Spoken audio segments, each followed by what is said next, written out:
Assalamualaikum warahmatullahi wabarakatuh. Selamat pagi dan salam sejahtera buat kita semua. Alhamdulillah pada pagi hari ini saya tidak sendiri. Saya ditemani oleh Pak Majid. Beliau ini adalah salah satu guru di SMK Negeri Pelayaran yang mengampu mapel PPKN. Bagaimana Pak Majid? Hari ini apa kabar? Sehat Pak. Sehat. Perasaan Bapak hari ini bagaimana Pak? Pada hari ini gembira sekali. Saya ketemu Bapak. Alhamdulillah. Ya. Pak Majid kan nanti akan supervisi di kelas Pak ya. Iya. Nanti sebelum kita observasi di kelas, saya terlebih dahulu melakukan pra-observasi dulu Pak ya. Iya, baik. Ya, baik. Nanti observasi ini akan saya amati dalam proses pembelajaran yang akan Bapak lakukan di dalam kelas Pak ya. Iya. Nah, kemudian nanti tujuannya dari observasi ini adalah untuk mengetahui dan mengevaluasi sejauh mana proses pembelajaran yang akan Bapak lakukan di kelas Pak. Berikutnya kita akan lakukan percakapan observasi ini untuk mengetahui tujuan pembelajaran dan hal-hal apa yang akan Bapak kembangkan serta strategi dalam mencapai tujuan pembelajaran yang akan dilakukan di kelas ya. Iya. Baik, saya akan lakukan beberapa pertanyaan dulu Pak ya. Yang pertama nih, apa nih Pak Majid tujuan pembelajaran Bapak yang akan lakukan untuk di kelas esok itu? Baik, tujuan pembelajaran yang akan dicapai dari pembelajaran ini adalah peserta didik dapat mengidentifikasi pandangan anggota BPUPKI mengenai dasar negara Indonesia Merdeka yang akan dibentuk. Baik, jadi tujuan pembelajaran yang akan Bapak lakukan ini adalah untuk mengidentifikasi pandangan anggota dari BPUPKI. Baik, ya Pak. Selanjutnya ini area pengembangan yang ingin Bapak kembangkan atau capai yang akan saya observasi besok itu apa Pak? Area yang ingin saya capai adalah di mana pembelajaran berdiferensiasi itu dapat saya laksanakan di kelas, terutama di kelas 10 Nautika Kapal Niaga. Di situ peserta didik dapat nyaman merasakan proses pembelajaran yang berjalan. Ya, jadi area pengembangan yang Bapak ingin kembangkan di kelas besok ini adalah pembelajaran berdiferensiasi Pak ya. Kemudian anak-anak merasa nyaman di dalam proses pembelajaran. Baik, kalau boleh tahu nih Pak, strategi apa nih yang akan Bapak lakukan di pembelajaran besok ini? Strategi yang akan saya lakukan adalah menggunakan metode pembelajaran PJBL, integrasi dengan pembelajaran berdiferensiasi. Berarti strateginya kita gunakan nanti adalah proses pembelajaran berdiferensiasi Pak ya. Model dan metodenya nanti Bapak gunakan PJBL Pak ya. PJBL. Asik ini kayaknya Pak ya. Selanjutnya Pak, media pembelajaran yang akan Bapak gunakan apa nih di kelas besok? Media pembelajaran yang akan saya adalah yang pertama proyektor, yang kedua materi atau bahan ajar dalam bentuk PowerPoint yang menggunakan spidol dan gambar kerja peserta didik. Jadi media yang akan Bapak gunakan adalah proyektor, kemudian ada materi pembelajaran dalam bentuk PowerPoint, kemudian spidol ya. Oke, baik Pak. Kira-kira nih kapan Bapak akan melakukan proses pembelajaran berdiferensiasi Pak? Kemudian kelasnya apa? Jam berapa itu? Kira-kira. Untuk pembelajaran berdiferensiasi ini akan saya lakukan di hari Selasa tanggal 9 September 2024 pada hari kelas 10 Nautika Kapal Niaga. Iya, berarti nanti di kelas 10 Nautika Kapal Niaga Pak ya. Dan untuk waktunya ini pukul 10.45 sampai dengan 12.15. Sampai jam 12.15. Iya. Oke. Baik Pak, nanti akan saya observasi Bapak di hari Selasa ya. Hari Selasa, kemudian selama berlangsungnya proses pembelajarannya Pak ya. Iya.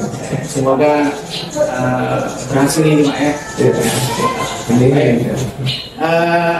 Nanti setelah selesai proses pembelajaran di dalam kelas, nanti kita akan sambung lagi untuk melakukan diskusi pasca observasi ya Pak. Baik. Ya, nanti juga akan dihadiri oleh pengajar praktik saya Pak ya. Baik. Nah, baik, sebelum kita akhiri diskusi bincang-bincang kita di pagi hari ini Pak Majid, kira-kira hal apa nih yang didapatkan dari percakapan pagi hari ini Pak? Jadi yang saya dapatkan ya dari bincang-bincang percakapan pagi ini, yang pertama saya mendapatkan motivasi untuk meningkatkan kualitas belajar di SMK Negeri Pelayaran Kalimantan Samarinda dengan menggunakan metode pembelajaran yang sesuai dengan materi pembelajaran dan sesuai dengan kondisi taruna-taruni yang ada di SMK Negeri Pelayaran Kalimantan Samarinda. Baik Pak, jadi yang Bapak harapkan nanti adalah dari perbincangan kita ini Bapak akan lebih meningkatkan lagi proses pembelajaran di dalam kelas ya Pak ya.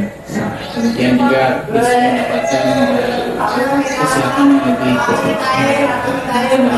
proses pembelajaran besok Pak ya.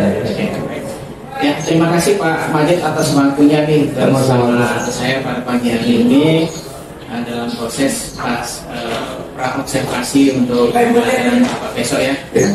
Baik, terima kasih Pak. Semoga besok berjalan dengan lancar dan kita besok ya. Duduk siap, gerak. Mengawali pelajaran. Doa mulai.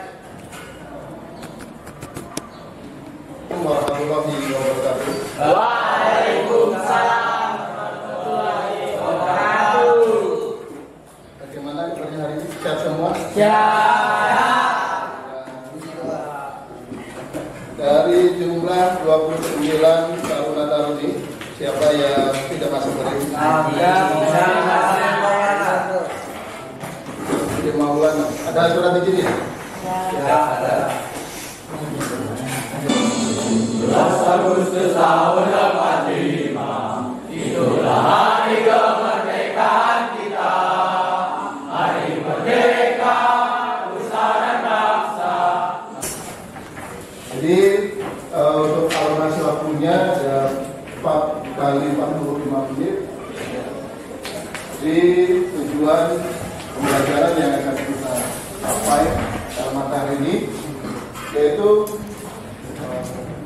peserta didik dapat mengidentifikasi pandangan para anggota BPUPK mengenai dasar negara Indonesia merdeka yang akan dibentuk tahun SMK Negeri Pelayaran Kalimantan Samarinda, ya, bagian dari sejarah bangsa Indonesia. Di tanggal 29 Mei 1945, ya, ini dilaksanakan sidang pertama Badan Penyelidik Usaha-Usaha Persiapan Kemerdekaan Indonesia, atau lebih dikenal dengan BPUPK. Ini dengan nama kelompoknya Mr. Muhammad Yamin, anggota kelompoknya Bara Maulana, selanjutnya kedua Johnson, yang ketiga Nasril, yang keempat Emrido, kelima Elsa, yang keenam Yohanes, sampai dengan akhir. Supaya Anda kenal tokoh-tokoh tersebut dan tidak melupakan sejarah dari bangsa Indonesia. Jadi Bapak bagikan lembar kerja peserta didik. Ya.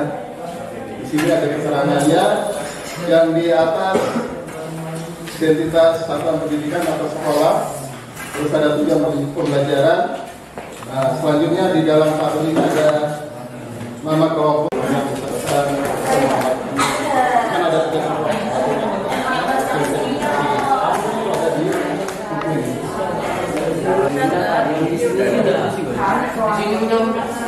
di sini boleh. di lembar ini mengidentifikasi tiga tokoh tadi. Tapi pandangannya pemain dasar negara yang merdeka itu siapa saja? Tokoh yang pertama. Dalam persidangan, dia memulai pidato dengan kata-kata berikut. 10 November 2010. Selanjutnya, Muhammad Yamin menyatakan 5 asas dasar negara kebangsaan Republik Indonesia sebagai berikut: A. Kebangsaan, B. Perikemanusiaan, C. Periketuhanan, D. Perikerakyatan, E. Kesejahteraan rakyat. Kami menyatakan 5 asas dasar negara kebangsaan Republik Indonesia sebagai berikut: A. Perikebangsaan, B. Perikemanusiaan, C. Periketuhanan, D. Perikerakyatan, dan E. Kesejahteraan rakyat. Kita bersama untuk materi pelajaran di siang hari ini. Ya. Tadi ada 3 tokoh yang memberikan pandangan tentang dasar negara. Ini dasar negara Indonesia ketika jadi persiapannya. Duduk siap. Gerak. Mengakhiri pelajaran. Doa mulai.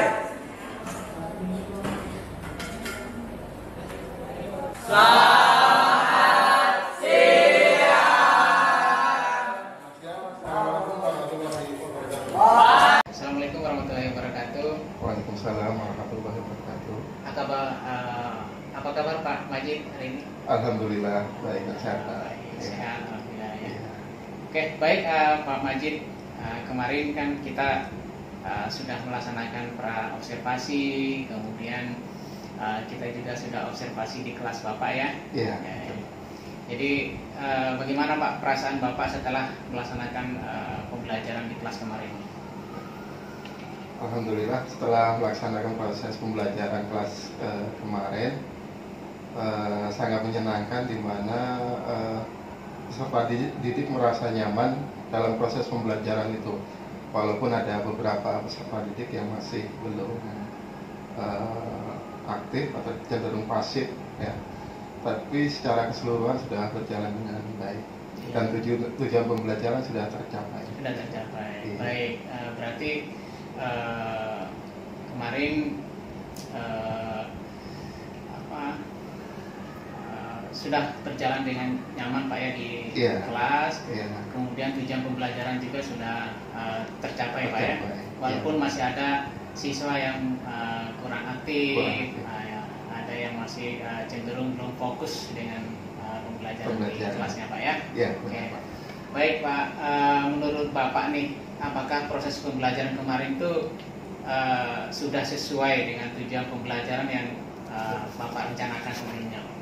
Ya, untuk proses pembelajaran sendiri yang sudah berlangsung kemarin, alhamdulillah sudah sesuai dengan perencanaan yang saya lakukan. Ya, berarti sudah sesuai dengan tujuan pembelajarannya yang sudah Bapak rencanakan Pak ya? Ya, sudah sesuai. RPP diferensiasinya juga sudah berjalan gitu Pak ya? Ya, sudah berjalan. Baik. Oke. Dari proses pembelajaran yang sudah dilaksanakan, hal-hal apa saja Pak yang memuaskan dan yang belum memuaskan lah buat Bapak di pembelajaran kemarin itu? Baik, jadi hal yang memuaskan untuk saya sebagai pendidik, yang pertama proses pembelajaran yang sudah dilakukan kemarin bisa berpusat kepada peserta didik. Jadi tidak cenderung terpusat pada guru, di mana suasana di lingkungan kelas itu bisa berjalan dengan baik dan semua peserta didik bisa terlibat langsung di dalamnya. Adapun yang kurang memuaskan adalah masih ada beberapa siswa yang masih belum fokus dan masih cenderung pasif seperti itu. Dari jumlah taruna-taruni 29,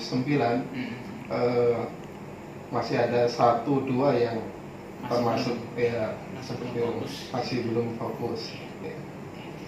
Baik Pak, dari proses tadi yang Bapak sebutkan, ada yang sudah memuaskan memuaskan buat Bapak, ada juga yang masih belum nih. Nah, kalau kita buatkan skala nilai nih Pak dari 1 sampai 10 itu Bapak ada di posisi skala berapa nih? Kalau dilihat dari proses yang sudah berjalan kemarin, untuk skala ini saya di posisi 9. Posisi di 9 Pak ya? Oh, posisi di 9, wah udah lumayan luar biasa ini Pak. Iya. Ya. Ada nggak target Bapak untuk sampai ke level 10? Tentu saja ada. Dengan perlunya meningkatkan lagi proses pembelajaran di kelas, terutama dengan pembelajaran berdiferensiasi. Ya. Nah, untuk mencapai ke level 10 nih Pak, upaya apa nih yang ingin Bapak lakukan supaya bisa mencapai ke level 10 nih? Upaya yang saya lakukan yang pertama adalah menyiapkan perangkat pembelajaran yang baik, serta melakukan proses pembelajaran berdiferensiasi, di mana di situ nanti dapat mengetahui dan bisa mengelompokkan siswa atau taruna yang ada di kelas 10 Nautika Kapal Niaga. Jadi upayanya Bapak ini nanti membuat RPP diferensiasinya, kemudian bisa bahan ajarnya, kemudian mengelompokkan siswa sesuai dengan diferensiasinya yang dibutuhkan gitu Pak ya. Iya. Nah, strateginya nih, strategi apa ini yang Bapak lakukan untuk mencapai tujuan pembelajaran yang nyaman bagi siswa di kelas? Strategi yang saya lakukan yaitu yang pertama tadi kaitannya dengan perangkat pembelajaran, tentunya dengan metode pembelajaran yang tepat agar peserta didik sendiri merasa nyaman pada saat proses pembelajaran dan tidak cenderung berpusat kepada guru. Jadi peserta didik diberikan kebebasan untuk mengembangkan bakatnya dalam proses pembelajaran tersebut. Jadi strateginya Bapak itu adalah untuk membuat RPP yang berdiferensiasi, supaya anak-anak terfokus dan sesuai dengan tujuan pembelajaran yang ingin Bapak capai ya. Oke, rencananya nih Pak, apa rencana Bapak ini untuk pertemuan berikutnya nih? Nah, kan minggu depan kan masih ada pertemuan ini Pak ya. Nah, dengan adanya kekurangan tadi, nah apa nih rencana Bapak untuk di pertemuan berikutnya nih buat untuk lebih meningkatkan lagi proses pembelajaran di kelas itu? Baik, setelah pertemuan kemarin kami lakukan refleksi setelah proses pembelajaran selesai. Jadi untuk pertemuan ke depan adalah untuk proses perbaikan di mana kekurangan yang ada pada pertemuan sebelumnya dapat dipenuhi dan diperbaiki di pertemuan yang akan datang. Jadi area pengembangan yang ingin Bapak lakukan lagi di pertemuan berikutnya adalah melengkapi kekurangan-kekurangan yang sudah dilakukan kemarin Pak ya? Iya, benar. Oke, baik Pak, semoga langkah-langkah yang Bapak ambil untuk meningkatkan proses pembelajaran yang nyaman bagi siswa di kelas Pak ya, nah, itu dapat terlaksana nanti di pertemuan minggu depan ya Pak ya? Ya. Semoga berjalan lancar Pak ya. Amin, terima kasih. Tentunya ada langkah-langkah perbaikan lagi untuk bisa meningkatkan proses pembelajaran di kelas ya Pak ya. Anak-anak bisa fokus, kemudian juga RPP berdiferensiasi dan proses media PowerPoint-nya yang Bapak buat itu bisa menyenangkan buat anak-anak ya. Terima kasih Pak Majid sudah bersama saya pada pagi hari ini. Semoga lancar untuk di pertemuan berikutnya. Terima kasih banyak Pak. Sama-sama. Terima kasih.